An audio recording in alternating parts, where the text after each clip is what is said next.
In this video, we will be going through the pages of the book titled The Secret of the Ages by Robert Collier, 1926. Volume 1. Foreword.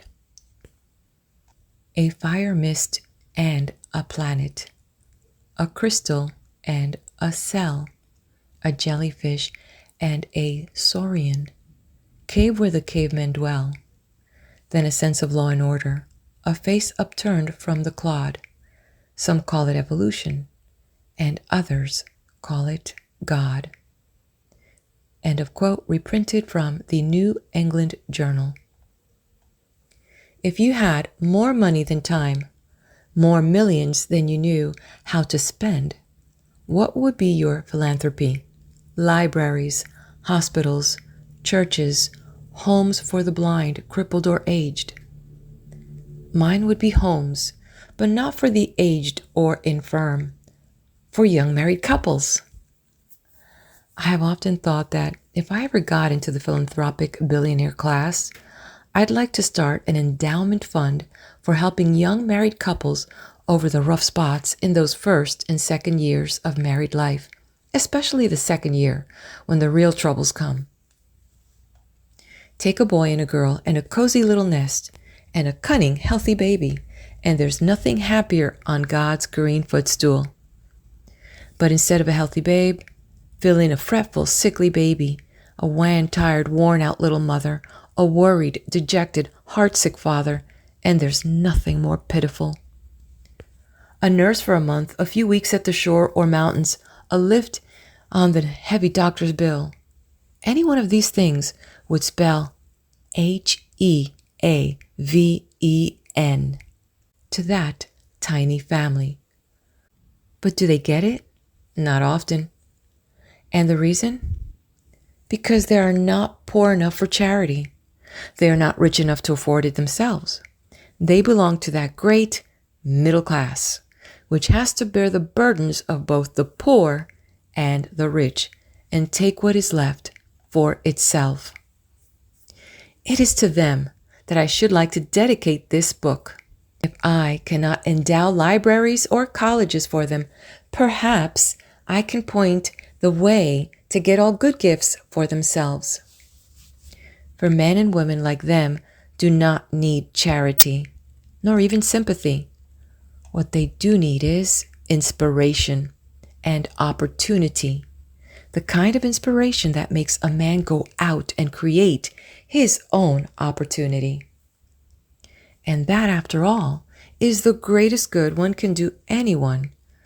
Few people appreciate free gifts. They are like the man whom an admiring townsfolk presented with a watch. He looked it over critically for a minute.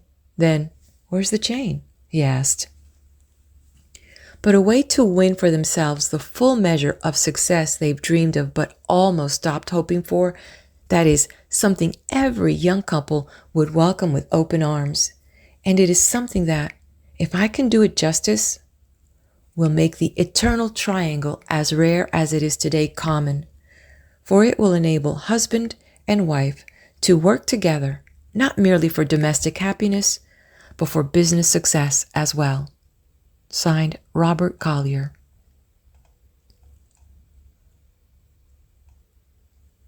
Number 1. The world's greatest discovery.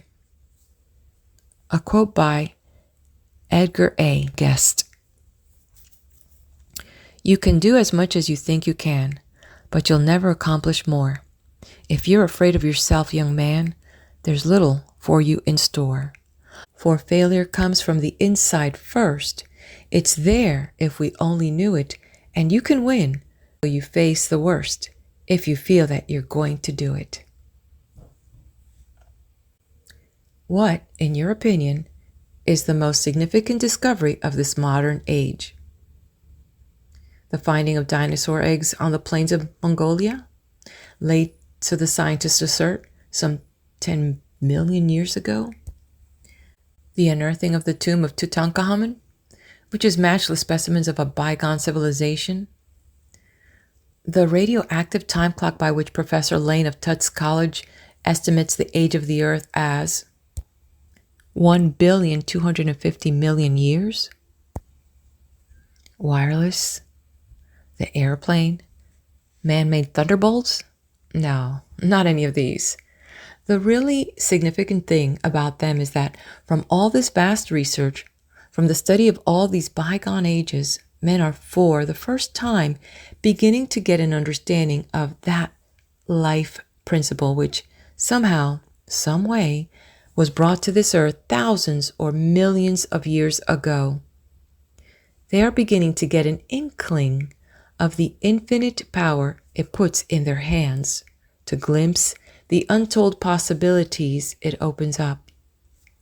This is the greatest discovery of modern times, that every man can call upon this life principle at will, that it is as much the servant of his mind as was ever Aladdin's fabled genie of the lamp of old, that he has but to understand it and work in harmony with it to get from it anything he may need, health or happiness, riches or success.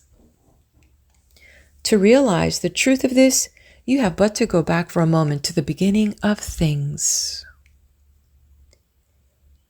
In the beginning.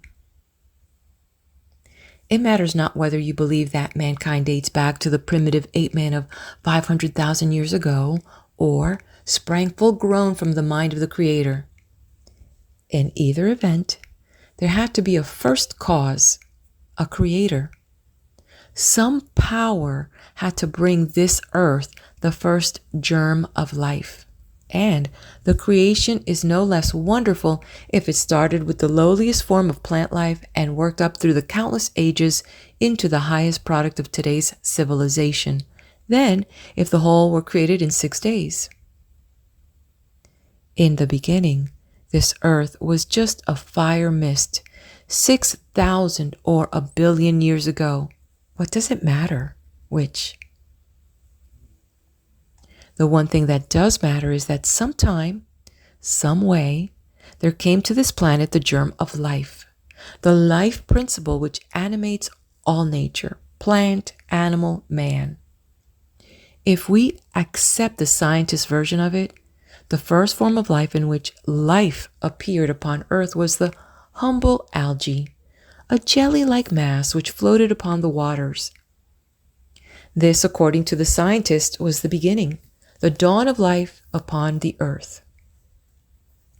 Next came the first bit of animal life, the lowly amoeba, a sort of jellyfish consisting of a single cell without vertebrae, and with very little else to distinguish it from the water around about. But it had life, the first bit of animal life, and from that life, according to the scientists, we can trace everything we have and are today. All the millions of forms and shapes and varieties of plants and animals that have since appeared are but different manifestations of life formed to meet differing conditions. For millions of years, this life germ was threatened by every kind of danger, from floods, from earthquakes, from droughts, from desert heat, from glacial cold, from volcanic eruptions. But to it, each new danger was merely an incentive to finding a new resource, to putting forth life in some new shape. To meet one set of needs, it formed the dinosaur. To meet another, the butterfly. Long before it worked up to man, we see its unlimited resourcefulness shown in 1,000 ways. To escape danger in the water, it sought land. Pursued on land, it took the air. To breathe in the sea, it developed gills. Stranded on land, it perfected lungs. To meet one kind of danger, it grew a shell, for another a sting. To protect itself from glacial cold, it grew fur. In temperate climes, hair. Subject to alternate heat and cold, it produced feathers. But ever, from the beginning, it showed its power to meet every changing condition, to answer every creature need. Had it been possible to kill this life idea, it would have perished ages ago, when fire and flood, drought and famine followed each other in quick succession. But obstacles, misfortunes, cataclysms were to it merely new opportunities to assert its power. In fact, it required obstacles to awaken it, to show its energy and resource. The great reptiles, the monster beasts of antiquity, passed on, but the life principle stayed, changing as each age changed, always developing, always improving. Whatever power it was that brought this life idea to the earth, it came endowed with unlimited resource, unlimited energy, unlimited life. No other force can defeat it. No obstacle can hold it back. All through the history of life and mankind, you can see its directing intelligence.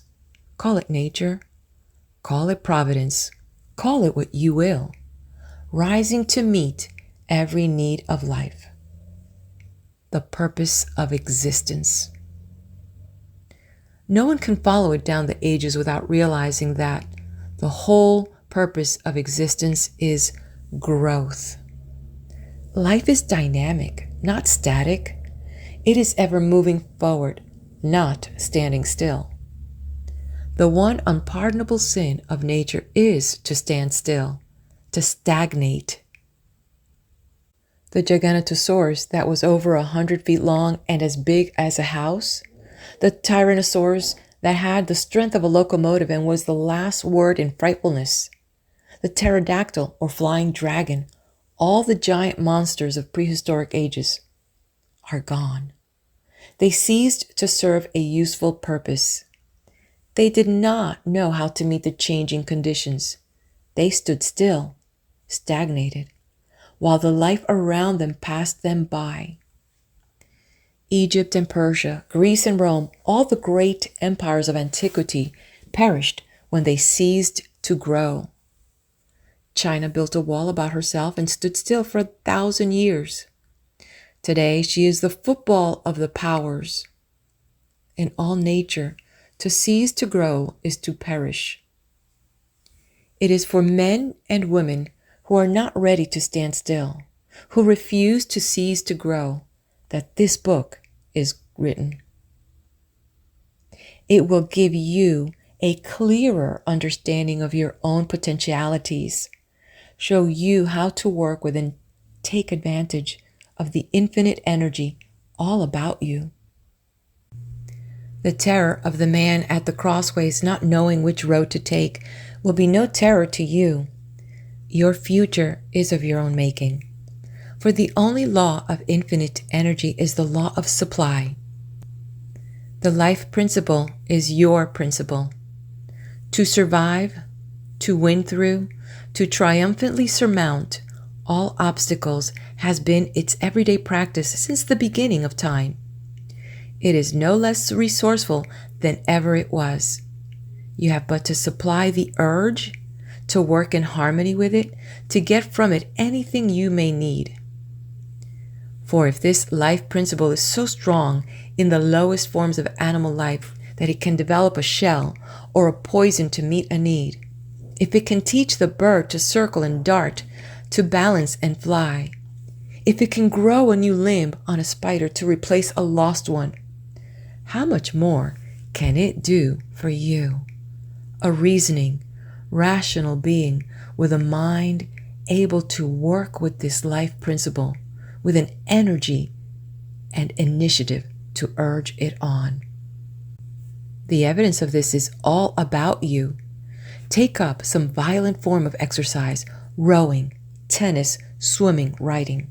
In the beginning, your muscles are weak, easily tired, but keep on for a few days. The life principle promptly strengthens them and toughens them to meet their new need. Do rough manual labor, and what happens? The skin of your hands become tender, blisters, hurts. Keep it up, and does the skin all wear off? On the contrary, The life principle provides extra thicknesses, extra toughness, calluses we call them, to meet your need. All through your daily life, you will find this life principle steadily at work. Embrace it, work with it, take it to yourself, and there is nothing you cannot do. The mere fact that you have obstacles to overcome is in your favor. For when there is nothing to be done, when things run along too smoothly, this life principle seems to sleep. It is when you need it, when you call upon it urgently, that it is most on the job. It differs from luck in this, that fortune is a fickle jade who smiles most often on those who need her least. Stake your last penny on the turn of a card. Have nothing between you and ruin but the spin of a wheel or the speed of a horse, and it's 1,000 to 1 luck will desert you. But it is just the opposite with the life principle. As long as things run smoothly, as long as life flows along like a song, this life's principle seems to slumber, secure in the knowledge that your affairs can take care of themselves. But let things start going wrong. Let ruin and disgrace stare you in the face. Then is the time this life principle will assert itself if you but give it a chance. The open sesame of life. There is a Napoleonic feeling of power that ensures success in the knowledge that this invincible life principle is behind your every act. Knowing that you have working with you a force which never yet has failed in anything it has undertaken, you can go ahead in the confident knowledge that it will not fail in your case either. The ingenuity which overcame every obstacle in making you what you are is not likely to fall short when you have immediate need for it. It is the reserve strength of the athlete, the second wind of the runner, the power that in moments of great stress or excitement, unconsciously call upon to do the deeds which you ever after look upon as superhuman. But they are in no wise superhuman. They are merely beyond the capacity of your conscious self. All your conscious self with that sleeping giant within you, rouse him daily to the task, and those superhuman deeds will become your ordinary, everyday accomplishments. W. L. Kane of Oakland, Oregon writes, I know that there is such a power, for I once saw 2 boys, 16 and 18 years of age, lift a great log off their brother, who had been caught under it. The next day, the same 2 boys with another man and myself tried to lift the end of the log, but could not even budge it. How was it that 2 boys could do at need what the 4 were unable to do later on when the need had passed? Because they never stopped to question whether or not it could be done. They saw only the urgent need. They concentrated all their thought, all their energy on that one thing, never doubting, never fearing, and the genie, which is in all of us, waiting only for such a call, answered their summons and gave them the strength, not of 2 men, but of 10. It matters not whether you are banker or lawyer, businessman or clerk, whether you are the custodian of millions or have to struggle for your daily bread. This life principle makes no distinction between rich and poor, high and low. The greater your need, the more readily will it respond to your call. Wherever there is an unusual task, wherever there is poverty or hardship or sickness or despair, there is this servant of your mind, ready and willing to help, asking only that you call upon him. And not only is it ready and willing, but it is always able to help. Its ingenuity and resource are without limit. It is mind. It is thought. It is the telepathy that carries messages without the spoken or written word. It is the sixth sense that warns you of unseen dangers. No matter how stupendous and complicated, nor how simple your problem may be, the solution of it is somewhere in mind, in thought. And since the solution does exist, this mental giant can find it for you. It can know, and it can do every right thing. Whatever it is necessary for you to know, whatever it is necessary for you to do, you can know and you can do if you will but seek the help of this genie of your mind and work with it in the right way. End of part 1. Hit that like button, subscribe to my channel, and head over to the next video where I will be there with Chapter 2. Learn about the genie of your mind.